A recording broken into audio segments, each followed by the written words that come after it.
దెబ్బకు దెబ్బ పడింది. లీగ్లోనే పాకిస్తాన్ను ఇంటికి పంపి లెక్క సరిచేసింది రోహిత్ సేన. ఛాంపియన్స్ ట్రోఫీలో పాకిస్తాన్ను 6 వికెట్ల తేడాతో చిత్తుచిత్తుగా ఓడించింది భారత్. 2017లో ఫైనల్స్లో టీమిండియాను ఓడిస్తే ఇప్పుడు ఏకంగా ట్రోఫీ నుంచే బయటకు పంపించి వేరే లెవెల్లో రివెంజ్ తీర్చుకుంది భారత్. దాయాదులపై రివెంజ్ అదిరిపోయింది. 2017 ఛాంపియన్స్ ట్రోఫీ ఫైనల్లో ఓటమికి టీమిండియా బదులు తీర్చుకుంది. ఎక్కడైతే అవమానాలు ఎదుర్కొన్నారో అక్కడే జయహో భారత్ అనిపించుకుంది. 140 కోట్ల మంది భారతీయుల ఆశల్ని నిలబెట్టారు మన ఆటగాళ్లు. దుబాయ్ వేదికగా పాకిస్తాన్తో జరిగిన మ్యాచ్లో టీమిండియా ఘన విజయం సాధించింది. ఛాంపియన్స్ ట్రోఫీలో భారత్ వరుసగా 2వ విజయం సాధించింది. చిరకాల ప్రత్యర్థి పాకిస్తాన్తో జరిగిన మ్యాచ్లో 6 వికెట్ల తేడాతో సూపర్ విక్టరీ సాధించింది. టాస్ గెలిచి ఫస్ట్ బ్యాటింగ్ చేసిన పాకిస్తాన్ 49.4 ఓవర్లలో 241 పరుగులకు ఆలౌట్ అయింది. సౌద్ షకిల్ 62 పరుగులు, కెప్టెన్ రిజ్వాన్ 46 పరుగులు చేశారు.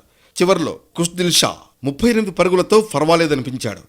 భారత్ బౌలర్లలో కుల్దీప్ యాదవ్ 3, హార్దిక్ పాండ్యా 2, అక్షర్ పటేల్, రవీంద్ర జడేజా, హర్షిత్ తలో వికెట్ పడగొట్టారు. 242 పరుగుల లక్ష్యంతో బరిలోకి దిగిన భారత్ పాకిస్తాన్కు చుక్కలు చూపించింది. కెప్టెన్ రోహిత్ శర్మ త్వరగానే అవుటైనా గిల్తో కలిసి స్కోర్ బోర్డును పరుగులు పెట్టించాడు కోహ్లీ. 46 పరుగుల వద్ద గిల్ అవుట్ అయ్యాడు. అయితే శ్రేయస్ అయ్యర్ జతకలవడంతో దూకుడుగా బ్యాటింగ్ చేశాడు. ఇద్దరూ కలిసి మరో వికెట్ పడకుండా జాగ్రత్తగా ఆడారు. ఈ క్రమంలో శ్రేయస్ అయ్యర్ హాఫ్ సెంచరీ పూర్తి చేశాడు. భారత్ను ఇబ్బంది పెట్టేందుకు పాకిస్తాన్ బౌలర్లు శతవిధాలా ప్రయత్నించారు. అయినా విరాట్ కోహ్లీ, శ్రేయస్ అయ్యర్ మాత్రం చిక్కలేదు. విరాట్ కోహ్లీ నెమ్మదిగా బ్యాటింగ్ చేసినా శ్రేయస్ అయ్యర్ దూకుడుగా బ్యాటింగ్ చేశాడు.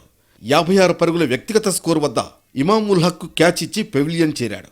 ఆ తర్వాత అక్షర్ పటేల్ కలిసి జట్టును గెలిపించాడు.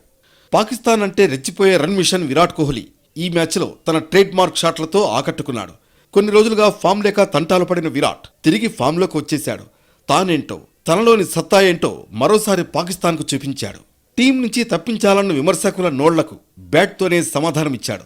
111 బంతుల్లో 7 ఫోర్లతో సెంచరీతో చెలరేగాడు. 2017 ఛాంపియన్స్ ట్రోఫీ ఫైనల్లో భారత్ ఘోర పరాజయాన్ని మూటగట్టుకుంది. అప్పుడు కెప్టెన్గా వ్యవహరించిన విరాట్ కోహ్లీపై ఫ్యాన్స్ తీవ్ర విమర్శలు చేశారు.